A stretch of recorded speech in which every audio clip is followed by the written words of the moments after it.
राधे राधे, जय श्री कृष्ण। दोस्तों, क्या आप पुनर्जन्म पर यकीन करते हैं? क्या आप लोग भी मानते हैं कि वाकई में पुनर्जन्म होते हैं? और आज के टाइम में जो सबसे ज़्यादा वायरल जो किस्सा बना हुआ है कि राजा मान सिंह पुनर्जन्म लेकर इस पृथ्वी पर दोबारा आए हैं, आखिर इसके पीछे कौन सा राज रहा है? ये राज इतना ज़्यादा हैरान करने वाला है कि दुनिया टूट पड़ी, खासकर इंडिया के लोग जो कि अपने अपने तथ्यों से उस लड़के कान्हाराम बैरवा को झूठा साबित कर रहे हैं। कह रहे हैं कि ये तो व्यर्थ की बातें करता है, कह रहे हैं कि वो तो सिर्फ झूठ बोल रहा है, उसने कोई टीवी देख लिया, कोई सीरियल या वीडियो देख ली। भाई, मैं आपसे ये कहूँ कि उसने ऐसा कुछ भी नहीं देखा है तो आप लोग क्या कहेंगे? मैं आपको ये बताऊं कि वो परिवार जो कि निहायत ही गरीब है, जिनको 2 टाइम का खाना चुनने के लिए मेहनत मजदूरी करनी पड़ती है, वो लोग उस बच्चे को वीडियो दिखाएंगे, टीवी दिखाएंगे ताकि उस बच्चे का दिमाग बदल जाए। लेकिन आज मैं जो आप लोगों के सामने लेकर आया हूँ वो ना केवल आपको चौंकाएगा बल्कि सोचने के लिए मजबूर कर देगा कि उस लड़के का वाकई में यह आमेर की जो प्रसिद्ध देवी हैं माँ शिला के आशीर्वाद से ही हुआ है। लेकिन ये एक ऐसी कहानी है जिस पर लोग पता नहीं क्यों शक करते हैं। लेकिन यदि यही कहानी आप लोगों के साथ हो रही हो ना, तो फिर आप शक नहीं करोगे, फिर कहोगे नहीं नहीं, हम तो उसको मानते हैं, उस देवी को मानते हैं, उस देवता को मानते हैं, उन्होंने हम पर कृपा करी है। तो क्यों भाई उस परिवार पे, उस भैरव परिवार पे माँ शिला कृपा नहीं कर सकती? लेकिन मैं अब आपसे कहूँगा कि ये वाकई में माता शिला की वो कृपा है जो केवल और केवल कान्हाराम बैरवा के पिता पप्पू बैरवा पर हुई थी। उस बात को मैं आज आप लोगों को बता ही दूँ। दोस्तों, ये समय था लगभग सितंबर 2015 का। पप्पू राम बैरवा जो हैं वो अपनी दोनों बेटियों के साथ, अपनी पत्नी के साथ आमेर जाते हैं। और आमेर में जहाँ एक जात लगाने का जो तरीका होता है, बहुत सी जातियों में ऐसा प्रावधान है कि हम एक फलाने देवता के लिए जात लेकर जा रहे हैं। बहुत सारे ऐसे देव हैं जिनके लिए जात जाती हैं। उसी तरीके से ये परिवार, जिनको एक बिल्कुल अदद ज़रूरत थी कि उनके घर में एक बेटा और हो जाए, क्योंकि उनकी 2 बेटियां हैं ऑलरेडी उस घर में, तो पप्पूराम बैरवा और उनकी पत्नी चाहती हैं कि उनका बेटा हो जाए। अब बेटा होने के लिए उन्होंने जो छोटे मोटे जो नुस्खे होते हैं वो भी आजमाए, कुछ लोगों से दवाइयाँ भी खाईं, और ये ऐसा प्रयास पिछले 2 सालों से कर रहे हैं। इनको कोई भी सफलता हाथ नहीं लगी। किसी ने इनको कहा कि भैया एक बार आमेर जाओ और वहाँ की जो माता शिलाएँ वो बहुत प्रसिद्ध देवी हैं, और नवरात्रों में तो भैया मज़े मज़े होते हैं वहाँ पर। यानी कि नवरात्रों में मेला भरता है, जात जाती हैं और माता रानी बहुत कृपा करती हैं। पप्पूराम बैरवा अपने परिवार को लेकर सीधा पहुँचता है जयपुर, जयपुर से पहुँचता है आमेर। आमेर के शिला मंदिर में जाने के बाद अपनी पूजा अर्चना जो भी होती है वो सब करने की तैयारी करते हैं। लेकिन कोई बता दिया था उनको पहले ही कि पहले आपको वहाँ के तालाब में स्नान करना पड़ेगा। तालाब में स्नान की बात आई तो ये अपने परिवार को लेकर वहाँ ऊपर मंदिर के पास निकट में जो तालाब बना हुआ है वहाँ पर स्नान करने की बात होने लगी। परिवार पहुँच गया और यहाँ इनके मन में एक ऐसी मन्नत थी कि बस माता रानी उनको बेटा दे दे, किसी भी तरीके से दे दे, बस एक बेटा दे दे और उनको कुछ नहीं चाहिए। और बस यही एक ऐसी मांग थी जिस मांग को सोचकर इन्होंने उस तालाब में डुबकी लगाई। और जैसे कि पप्पूराम बैरवा डुबकी लगा ही रहे थे, जब वो डुबकी लगाकर ऊपर निकलते हैं तो इनके सर के ऊपर एक नारियल तैरता हुआ आया। ये नारियल ऐसा था जिसके अंदर पानी भरा हुआ, जैसे आप लोग मार्केट से खरीदते हैं, बिल्कुल सेम। अब वो जो नारियल है बजाकर देखा तो पानी है। लेकिन पप्पूराम बैरवा बाहर निकलकर झांक रहे हैं, देख रहे हैं कि ये किसने दिया है। लेकिन आसपास के सभी लोगों ने मना कर दिया कि भाई ऐसा तो किसी ने दिया ही नहीं है, किसी ने नहीं दिया। फिर वो नारियल आया कहाँ से? सभी लोग हैरान हुए। पप्पूराम बाहर आए, कहा भैया किसी ने ये छोड़ा है तो आप बताओ। लेकिन वहाँ पर कोई भी हाँ करने वाला नहीं था, क्योंकि उन्होंने वो उसमें गिरा ही नहीं। जब गिराया नहीं तो फिर उससे दिक्कत क्या होगी? किसी ने भी हाँ नहीं करी। अब जो पप्पूराम हैं वो सोच ही रहे थे, तभी अचानक वहाँ पर एक संत आते हैं। वो कहते हैं कि बेटा इसको रख ले और ये माता रानी की तरफ से तुम्हें प्रसाद मिला है, ये आशीर्वाद मिला है कि इसको तुम अगर अपने घर ले जाओगे, आप खुद खाओ, पत्नी को खिलाओ, तो आपको जरूर पुत्र रत्न की प्राप्ति होगी। अब पप्पू खड़ा का खड़ा रह गया कि यार मतलब ऐसा क्या है, इन संत को उनके हृदय की बात कैसे मालूम चली, क्या ये वाकई में एक अजीब सी स्थिति हो गई। वो सोचने लगे यार मैं अब क्या कहूँ, क्या पूछूं, और इतनी बात कहकर संत भगवान वहाँ से चले गए। दोबारा वो पप्पूराम को दिखे ही नहीं, वो कहाँ से तो आए थे, कहाँ पर गए हैं उनको कुछ मालूम नहीं। बिल्कुल सामान्य रास्ते से वो आए थे और सामान्य रास्ते से ही वो चले गए। अब पप्पूराम की जो पत्नी है कानाराम बैरवा की जो माँ, वो उनके साथ, और वो अपने जो क्या एक पल्लू जो होता है ओढ़नी का पल्लू, उसमें उस प्रसाद को रख लेती हैं। फिर ये पूरे परिवार के साथ शिला देवी के जो मंदिर है वहाँ पर जाते हैं, माता शिला को प्रणाम करते हैं और उनसे बस अपने हृदय की बात कहते हैं कि माता रानी हम पर कृपा करो, हमको एक बेटा दे दो। और जो भी पूजा पद्धति है उनकी, उन्होंने वहाँ पर वो पूरी पूजा पद्धति करी। और ये सब करने के बाद वो लोग वापस आए अपने घर पे रहे। और इन्होंने पूछा होगा किसी से कि भाई जो नारियल मिला है उसकी पद्धति क्या है, तो इस पूरे परिवार ने उस नारियल को नहीं खाया। वो नारियल जो है और जो उसके अंदर जो एक मिंगी होती है छोटी सी, उसका एक वाकई में एक चमत्कार कहा जाता है कि अगर यदि किसी महिला को बच्चे नहीं हो रहे हैं तो एक साबुत नारियल लाएं और उसके अंदर जो मिंगी निकलती है उसका सेवन करें तो वो 100% मतलब कि गर्भवती हो जाएंगी। हालांकि ये सब ऐसी बातें हैं जिनको शायद लोग मानना पसंद ही नहीं करते, लेकिन यहाँ पर जो पप्पूराम बैरवा की जो पत्नी है वो उस भाव को, उस मिंगी को, उस नारियल को बड़े से श्रद्धापूर्वक स्वयं उसका सेवन करती हैं। और परिणाम स्वरूप बस मात्र 3 महीने बाद ही वो कह देती कि हाँ वो गर्भवती हैं।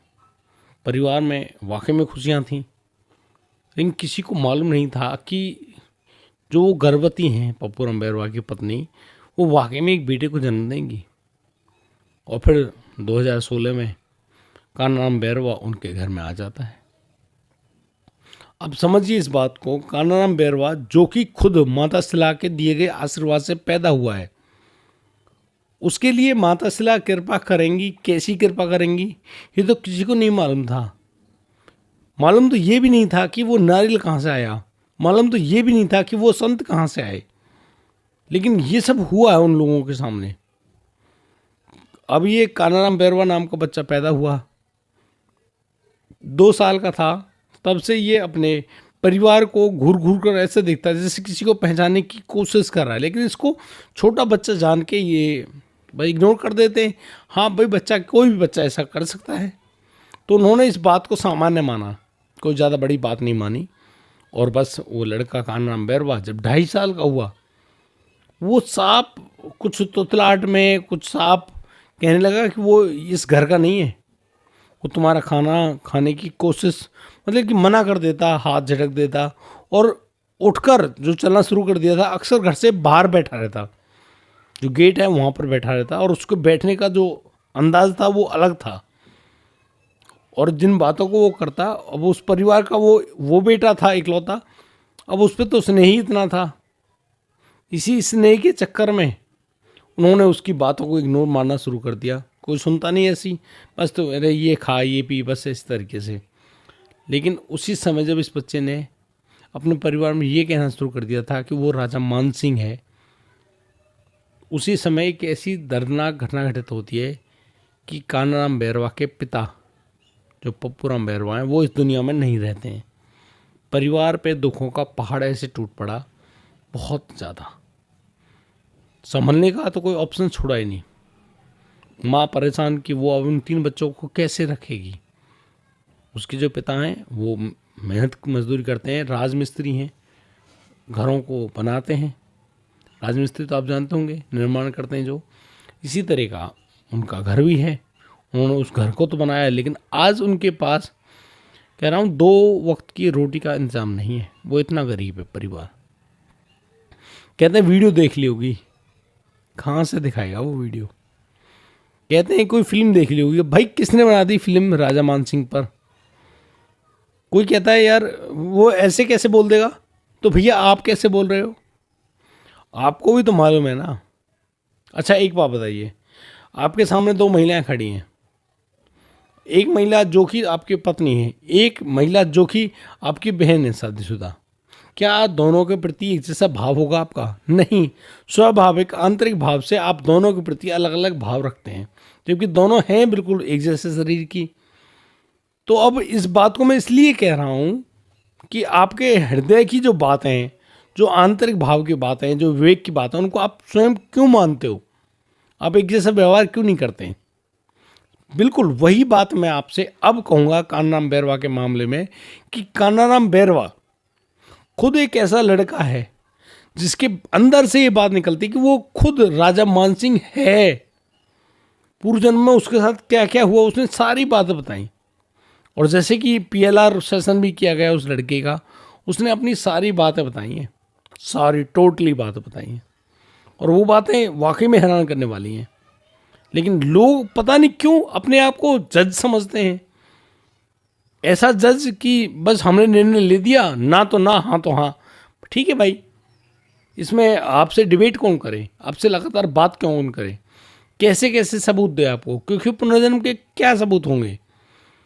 लड़का अब 10 साल का है, उसको नहीं है भाई वो बातें याद, क्योंकि जब 2.5 साल का था, 3 साल का था, 4 साल का था, आप उससे बात करते, वो आपको सारी अहम जानकारी देता, लेकिन उसने कोई भी जानकारी किसी को भी नहीं दी।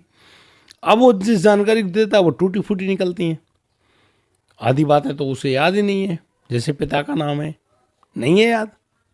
लेकिन जब उनका PLR सेशन किया गया था, वो जब ट्रांस की भूमिका में थे, आत्मा से आत्मा की बात हो रही थी, तब जाकर ये राज खुल कर आया। और मेरी कई सारी वीडियोस हैं, मैंने आपको हर कंडीशन जो PLR की हैं एक एक बात आप लोगों को दिखाई भी है, बताई भी है। अब आप लोग कहेंगे भैया हमको तो वो वीडियो दिखाओ, तो भैया मैं वीडियो नहीं दिखाऊंगा, बिल्कुल नहीं दिखाऊंगा, क्योंकि वो ट्रांस की भूमिका की वीडियोज़ हैं। हम अपने आंतरिक जो तरीका है उसको मैं आप लोगों को नहीं बता पाऊंगा, उसके लिए मैं आपसे हाथ जोड़कर माफ़ी पाना चाहता हूँ। लेकिन हाँ, एक बात मैं आपसे कहना भूल गया, वो बात मैं आपको भली भांति समझा देता हूँ। ठाकुर जी, हाथ जोड़ कर कह रहा हूँ, मुझे ऐसी कमेंट बिल्कुल ना करें कि मैंने पी रखी है, या फिर मैं शराब पीता हूँ, या फिर मैं गलत व्यसन करता हूँ। मैं हाथ जोड़ कह रहा हूँ भाई, ऐसा कुछ भी नहीं है। मेरा एक छोटा सा निवेदन है कि मेरी जो आवाज़ है वो आवाज़ पैरालिसिस यानी कि लकवा के कारण ऐसी हो गई है, अन्यथा मैं ऐसे नहीं बोलता। और मैं हर वीडियो में इतना ही पी के और नशे में क्यों बातें करूँगा भाई? लेकिन आप लोगों की जैसी बुद्धि है, जैसा आप लोग हो खुद को देखते हो, वैसे दूसरे लोगों को समझते हो। ऐसा कहने में मुझे कोई हिचक नहीं है, नहीं तो तुम ऐसी बातें करते ही नहीं। और अगर आपको ये लग रहा है कि भैया मैं वीडियो बनाना छोड़ दूं, या फिर मैं अपनी जो मेहनत कर रहा हूं, जो अपनी साधना कर रहा हूं, जो काम कर रहा हूं ठाकुर जी की कृपा से, वो सब छोड़ दूं, आप जैसा हो जाऊं, तो मैं ऐसा बिल्कुल भी नहीं करूंगा। स्पष्ट कह रहा हूं, सीधी बात कह रहा हूं, मैं ऐसा बिल्कुल भी नहीं करने वाला हूं। अब आप खुश हों या गुस्सा हों, या ये आपकी अपनी खुद की स्थिति है, मेरी स्थिति नहीं। मैं तो मुझसे जो हो रहा है ठाकुर जी की कृपा से, परमपिता परमात्मा जो भी करने के लिए मुझे आज्ञा दे रहे हैं, मैं वो कर रहा हूँ। लेकिन मैं मिथ्या बातें नहीं बोलता, 100% तथ्य की बातें बोलता हूँ। और मैं आपको वो सब बातें बता रहा हूँ जो कहीं भी आपको नहीं मिलेंगी। और भैया प्लीज़ ऐसी कमेंट मत करना, प्लीज़ भाई साहब, मेरा हृदय रोता है, मैं बहुत परेशान होता हूँ। प्लीज़ ये शब्द मत बोला करें। ठाकुर जी कृपा से आप मस्त रहें, दुरुस्त रहें, मुझे कोई दिक्कत नहीं है। आप कुछ भी खाओ, कुछ भी पियो, भगवान ने आपको मुंह दिया, आप राम राम भजो, या फिर आप गलत चीज़ों को व्यसन करो, कुछ भी करो, मुझे उससे कोई दिक्कत नहीं। लेकिन भाई मेरी साधना में, मेरे काम में, या फिर मेरी आवाज़ को लेकर आप लोग ऐसे गंदे कमेंट ना करें। मैं आपसे माफ़ी चाहता हूँ कि प्लीज़ ऐसे कमेंट ना करें। बाकी इसी प्रकार का प्रयास हमारा चलता रहेगा। आज के लिए सिर्फ इतना ही। अब दीजिए मुझे इजाज़त। लाऊंगा एक और अनोखा रहस्य, एक ऐसी कहानी जो आपको रोमांच से भर देगी, आपको बहुत अच्छा लगेगा। आज के लिए मैं आपसे लेता हूँ विदा। राधे राधे, जय श्री कृष्ण।